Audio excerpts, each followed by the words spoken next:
With that Oscars backlash, George Clooney joining the list of stars speaking out about the lack of diversity. Director Spike Lee is here live to weigh in after ABC's Lindsay Davis brings us the latest. This morning, pressure is mounting as more stars speak out against the lack of diversity in this year's Oscar nominations, including one of Tinseltown's biggest names, George Clooney. Telling Variety Tuesday, "I think that African Americans have a real fair point that the industry isn't representing them well enough." For the second consecutive year, all 20 nominees in the actor category are white, re-sparking the hashtag #OscarsSoWhite. Four-time Oscar host Whoopi Goldberg spoke out on Tuesday. Why is this a conversation that we only have once a year? Because every year we get all fired up, and then the rest of the year nobody says anything. The tension's been around for decades. Just look at this clip from the 1988 Academy Awards. Because the way it's been going is about every 20 years we get one, so we ain't due for about 2004. So black people will not ride the caboose of society, and we will not bring up the rear anymore. On Monday, Academy President Cheryl Boone Isaacs said she's heartbroken and frustrated about the lack of inclusion in this year's nominations. We all need to do now is actually take some action. Oscar winner Lupita Nyong'o added her voice to the growing chorus, saying, "It has me thinking about unconscious prejudice and what merits prestige in our culture." Along with British actor Idris Elba, who many thought deserved an Oscar nod for his role in Beast of No Nation. Now, talent is everywhere, but opportunity isn't.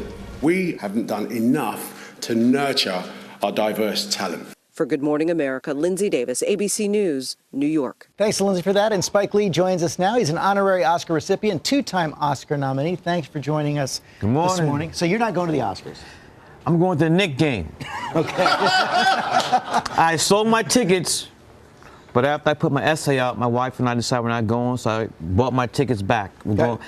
February 28th will be at the world's most famous arena. What do you Madison think everybody Square Garden. To see my beloved Orange and Blue hopefully beat the Miami Heat. Okay, Going to the game. We know what you're going to be doing. What should everybody else do? Here's the thing. I have never used the word boycott. All I said was my wife, my beautiful wife, Tanya, we're not coming. That's it. Then I gave the reasons. So I've never used the word boycott. I never have said to anybody, it's like, do you? We're not coming. Not going. But Reverend Al Sharpton and others are saying that people should boycott, shouldn't watch. That's them. Look, I love Reverend Al, you know. And we stick up for Brooklyn. But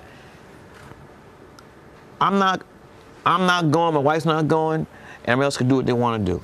Chris Rock's in kind of a tough spot. Some people saying that he should pull out. So is President Cheryl Boone Isaacs, too. So is she. So first off, let's start with Chris Rock. Ricky Gervais put out a tweet. Chris Rock is a grown-ass man. He's going to do what he wants to do. And I support either way. Either way? Either way. What would you do if you were him? Look, Michael, if the guy missed the field goal, we would lost the Super Bowl. You know, you can't, there's no ifs. So you're gonna be neutral. You're I'm gonna be at Madison Square Garden. Okay.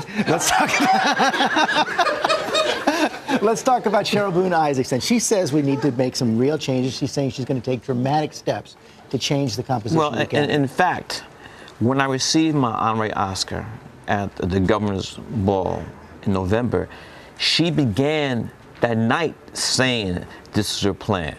So it's not gonna, we can't say hocus pocus, presto changeo, and the membership's going to change overnight. The numbers are kind of amazing. 94% white, 77% male. But here's the thing, and I like to say this. The Academy, okay, my man Michael Strahan over there again, he knows what I'm talking about. This whole Academy thing is a misdirection play. Okay, how? We're chasing the guy down the field, he doesn't have the ball. The other guy is high step in the end zone, so it goes further than the Academy Awards. It has to go back to the gatekeepers. Studios. Yes, the people who had the green light vote. Have you seen Hamilton yet? I have seen Hamilton. You know the song, You Gotta Be in the Room? Yeah. We're not in the room. We are not in the room. The executive, when they had these green light meetings quarterly, where they look at the scripts, they look who's in it, and they decide what we're making, what we're not making. How do you change that? We can eat Michael.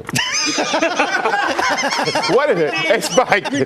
What do you want me to do? Go into meetings and threaten people? I'm trying to figure this out. You know what I'm talking about. I'm using sports references. I got you. But we need the Rooney Rule. Okay. NFL, we need a Rooney Rule. It's some type of rule. So quota. Yes. If the NFL, if a head coaching job opens up or a senior executive position, you cannot hire anyone to interview minority candidates. And that has increased the number of minority coaches and executives in the NFL, and that should be used. So you got to widen the pool out. Have to. Because we can't go to that old tired well, we can't find any qualified candidates. That's BS. How about your own experience? You make your movies. Do you feel like you've been snubbed, like you haven't had a fair hearing? What won Best Film 1989? I don't know, actually. Driving Miss Effing Daisy. And what film did you have in 1989? Do the Right Thing. That film's being taught in colleges, schools, no one's watching this Driving Miss Daisy now.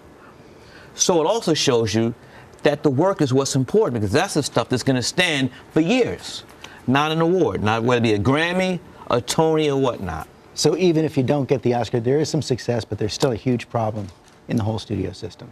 From top to bottom. Spike Lee, thanks very much. You're going to be back in our next hour talking about your new Michael Jackson film. With Michael.